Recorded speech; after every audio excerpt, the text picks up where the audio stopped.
বিয়ের পরে তো এই প্রথম দেখা। তো বিবাহিত লাইফ কেমন যেতেছে? আলহামদুলিল্লাহ বাবা, বিয়ের পরে লাইফটা পুরো চেঞ্জ হয়ে গেছে। আল্লাহর রহমত, বরকত, সব ধরনের শান্তি মনে করছে জীবনে চলে আসছে।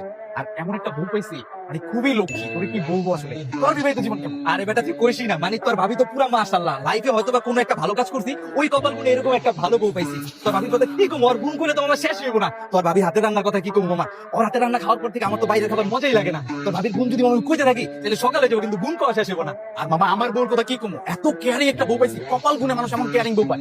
মাশাআল্লাহ মাশাআল্লাহ। চল আমরা কিছু পিকচার তুলি, লেটস স্টার্ট সুন্দর। যাও বাবু, উষ্টা খাও না, দেখে যাও। হ্যাঁ, সুন্দর ছবি দিল। মামা তোরে কি করবো বুঝছস, বিয়ে করার পর থেকে লাইফটা আমার পুরো হেল হয়ে গেছে।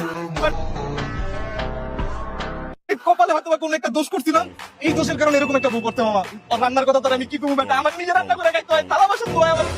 আরে তোর লাইফ কি হইছে বেটা, আমার লাইফ থেকে দ্বিগুণে হইছে বেটা। ভাই আমার কি কেয়ার করে বেটা, সারাদিন ওর পানি পানি দিয়ে কইলো। আরে ওরে দিয়ে মামা বাসায় কি কি করে তুই জানিস না? এমন